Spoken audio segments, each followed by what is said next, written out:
KPSC ನೇಮಕಾತಿ ಅಕ್ರಮದ ತನಿಖೆ ಒಂದ್ ಕಡೆ ತೀವ್ರಗೊಳ್ತಾ ಇದೆ. ಇದರ ಬೆನ್ನಲ್ಲೇ ಹೊಸ ಮಾಹಿತಿ ಹೊರಬರ್ತಾ ಇದ್ದು ಕೆಪಿಎಸ್ಸಿ ಕೇಂದ್ರ ಕಚೇರಿಯೇ ಅಕ್ರಮದ ರೂವಾರಿ ಅನ್ನೋದು ತನಿಖೆ ವೇಳೆ ಬಟಾ ಬಯಲಾಗಿದೆ.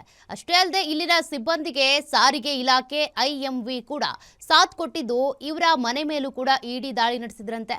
ಇದರ ನಡುವೆನೇ 329 ಅಭ್ಯರ್ಥಿಗಳಿಗೆ ವಿಚಾರಣೆಗೆ ಹಾಜರಾಗಬೇಕು ಅಂತ ನೋಟಿಸ್ ಕೊಡಲಾಗಿದೆ. ಆ ರಿಪೋರ್ಟ್ ಇಲ್ಲಿದೆ.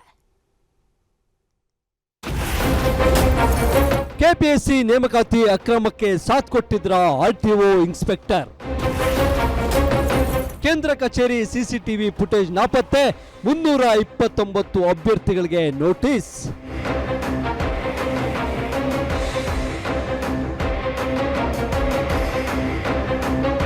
ಇಡೀ ರಾಜ್ಯದಂತ ದೊಡ್ಡ ಸುದ್ದಿಯಾಗಿದ್ದ ಕೆಪಿಎಸ್ಸಿ ಅಕ್ರಮ ದಿನಕ್ಕೊಂದು ತಿರುವು ಪಡೆದುಕೊಳ್ತಿದೆ.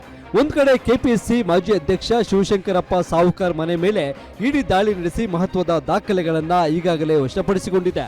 ಇದರ ಬೆನ್ನಲ್ಲೇ ಸಿಐಡಿನು ತನ್ನ ತನಿಖೆ ಚುರುಕುಗೊಳಿಸಿದ್ದು ಆಗಸ್ಟ್ 25ರಂದು ಕೆಪಿಎಸ್ಸಿ ಕೇಂದ್ರ ಕಚೇರಿ ಮೇಲೆ ದಾಳಿ ಮಾಡಿತ್ತು. ಈ ವೇಳೆ ಮಹತ್ವದ ಮಾಹಿತಿ ಸಿಐಡಿಗೆ ಸಿಕ್ಕಿದ್ದು ಇಡೀ ಅಕ್ರಮದ ರೂವಾರಿಯೇ ಕೇಂದ್ರ ಕಚೇರಿ ಅನ್ನೋದು ಮೇಲ್ನೋಟಕ್ಕೆ ತಿಳಿದು ಬಂದಿದೆ. ಇನ್ನೊಂದು ಆತಂಕದ ವಿಚಾರ ಅಂದ್ರೆ ಸ್ಟ್ರಾಂಗ್ ರೂಮ್ನ ಸಿಸಿಟಿವಿ ಫುಟೇಜ್ ಡಿಲೀಟ್ ಆಗಿದ್ದು ಹಲವು ಅನುಮಾನಕ್ಕೆ ದಾರಿ ಮಾಡಿಕೊಡ್ತಿದೆ. ಸದ್ಯ ಸಿಐಡಿ ಅಧಿಕಾರಿಗಳು ಪಶು ವೈದ್ಯಾಧಿಕಾರಿ ಪರೀಕ್ಷೆ ಬರೆದಿದ್ದ 329 ಅಭ್ಯರ್ಥಿಗಳಿಗೆ ನೋಟಿಸ್ ಜಾರಿ ಮಾಡಿದ್ದು ವಿಚಾರಣೆಗೆ ಹಾಜರಾಗುವಂತೆ ಸೂಚಿಸಿದೆಯಂತೆ. ಅಷ್ಟೇ ಅಲ್ಲದೆ ಇತ್ತೀಚೆಗೆ ದಾಳಿ ನಡೆಸಿದ್ದ ಇಡಿ ಅಧಿಕಾರಿಗಳಿಗೆ ಅಕ್ರಮದಲ್ಲಿ ಸುಮಾರು 29 ಅಭ್ಯರ್ಥಿಗಳ ಪಾತ್ರದ ಬಗ್ಗೆ ಸಂಶಯ ವ್ಯಕ್ತವಾಗಿದ್ದು ಅವರೆಲ್ಲರೂ ತಪ್ಪೊಪ್ಪಿಕೊಂಡಿದ್ದಾರೆ ಅಂತ ಹೇಳಲಾಗ್ತಿದೆ. ಇದರ ನಡುವೆಯೇ ಸಿಐಡಿ ಅಧಿಕಾರಿಗಳಿಗೆ ಅಕ್ರಮದ ಪ್ರಮುಖ ಲಿಂಕ್ ತನಿಖೆ ವೇಳೆ ಸಿಕ್ಕಿದೆಯಂತೆ. ರಾಜ್ಯದ ಗಡಿಭಾಗದ ಚೆಕ್ಪೋಸ್ಟ್ನಲ್ಲಿ ಕರ್ತವ್ಯ ನಿರ್ವಹಿಸುತ್ತಿರೋ ಸಾರಿಗೆ ಇಲಾಖೆಯ ಹಿರಿಯ ಮೋಟಾರು ನಿರೀಕ್ಷಕರು ಅಂದ್ರೆ ಆರ್ಟಿಒ ಐಎಂವಿ ಇದರಲ್ಲಿ ಭಾಗಿಯಾಗಿದ್ದಾರೆ ಅನ್ನೋದನ್ನ ತನಿಖಾ ಸಂಸ್ಥೆಯ ವಿಚಾರಣೆ ವೇಳೆ ಬೆಳಕಿಗೆ ಬಂದಿದೆ.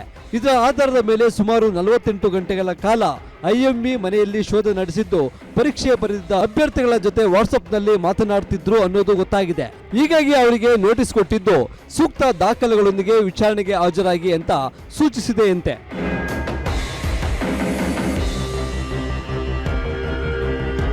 ಒಟ್ಟಿನಲ್ಲಿ ಕೆಪಿಎಸ್ಸಿ ನೇಮಕಾತಿ ಅಕ್ರಮ ಬಗೆದಷ್ಟು ಹೊಸ ಕರ್ಮಕಾಂಡ ಹೊರಬರ್ತಿದೆ.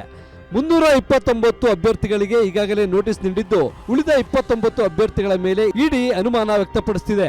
ಇದರ ನಡುವೆನೇ ಸಾರಿಗೆ ಇಲಾಖೆ ಸಿಬ್ಬಂದಿ ಭಾಗಿಯಾಗಿದ್ದಾರೆ ಎನ್ನಲಾಗಿದ್ದು ತನಿಖೆ ವೇಳೆ ಯಾರದೆಲ್ಲ ಕೈವಾಡ ಇದೆ ಅನ್ನೋದು ಸಂಪೂರ್ಣ ತನಿಖೆ ನಂತರವಷ್ಟೇ ತಿಳಿದು ಬರಲಿದೆ. ಉಲ್ಲಾಸ ಕಿರುವಾಸೆ, ಗ್ಯಾರಂಟಿ ನ್ಯೂಸ್, ಬೆಂಗಳೂರು.